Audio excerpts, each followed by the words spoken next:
coming up next, we've got Mateusz Rebecki taking on Roosevelt Roberts. Roosevelt Roberts, you likely remember from his time with the Ultimate Fighter this year. If you don't remember him from that, you likely will remember him from his long stint in the UFC, where he was a Dana White's Contender Series veteran and had a pretty long UFC career where he fought like the likes of Vince Pichel. He fought Brock Weaver, Jim Miller, going on and on here, and then came back or fell out of the UFC, came back into the Ultimate Fighter this year, and was the opening fight in the first episode, where if you haven't seen it, it is pretty funny to see. There was a lot of chatter. In fact, some of the only chatter in that season that wasn't coming from Chandler and McGregor, where he ended up getting that knockout in the first round on Nate Jennerman.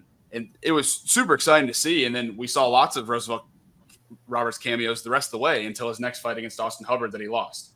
Austin Hubbard then went on and lost to Kurt in their finale, but I'm sure that we'll see Austin Hubbard in the UFC again. Roosevelt now gets another opportunity here as they pull him up on last second. I mean, he literally got pulled onto the card last night, I believe, and we're recording this on Tuesday evening to take on Mateusz Rebecki, who, I mean, my God, if there's one fight in this division for what it is, I mean, if you're going to get somebody in these rankings, you're going to get your rebound fight against on short notice.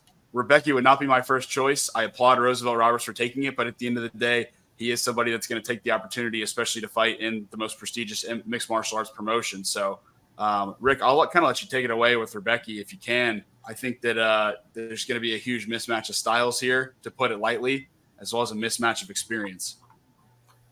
Yeah, I'll touch on Roberts first real quick because I do have more on Rebecki and more to cover on him. But Roberts, my few points are, I mean, he's got 4 wins. He's 4-3 in the UFC. None of those 4 wins are against anybody that is still in the UFC. A little questionable there. Hasn't really had a great win to his record. Has struggled with a lot of different areas, including Ignacio Bahamondes, as you mentioned. Wheel kick knockout with 5 seconds left in that fight. Was armbarred by Jim Miller, who, hey, it's Jim Miller, it happens.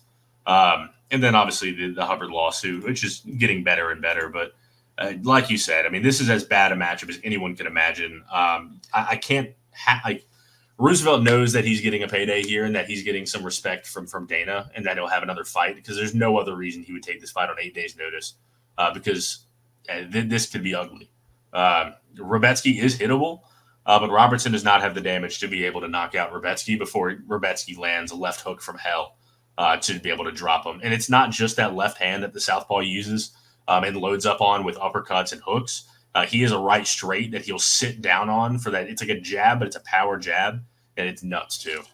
And we talk about his power. We talk about how heavy he is. His calf kicks are unbelievable. And Roosevelt Roberts is a long guy. He's a tall, skinny guy, and those calves are going to get eaten up early. And so while we talk about all the strikes, the punches, the kicks, he's got a BJJ foundation. He's got submissions on his record, 6, 9 knockouts, but 6 submissions. And he has finished multiple guys by elbows from the crucifix. He's had tons of different submissions. And I'm blanking on what his submissions were early in his career, but heel hooks.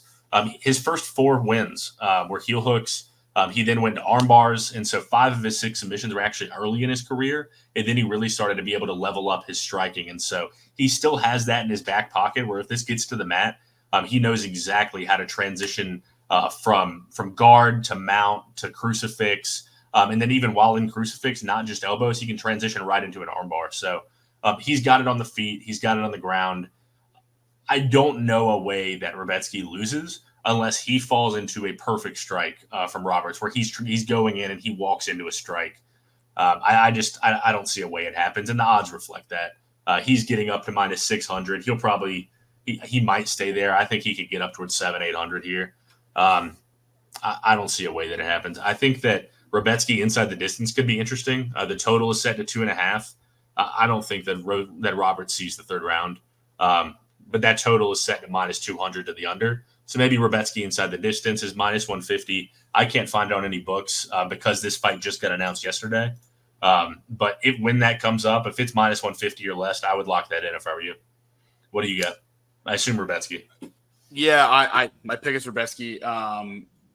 I think the other thing here for me is that I want to just recommend to everyone again, do not put him into your parlays because it does not add value. You're still locking 2 grown men into an octagon. When you have that big of a favorite, it does not add value for your parlay.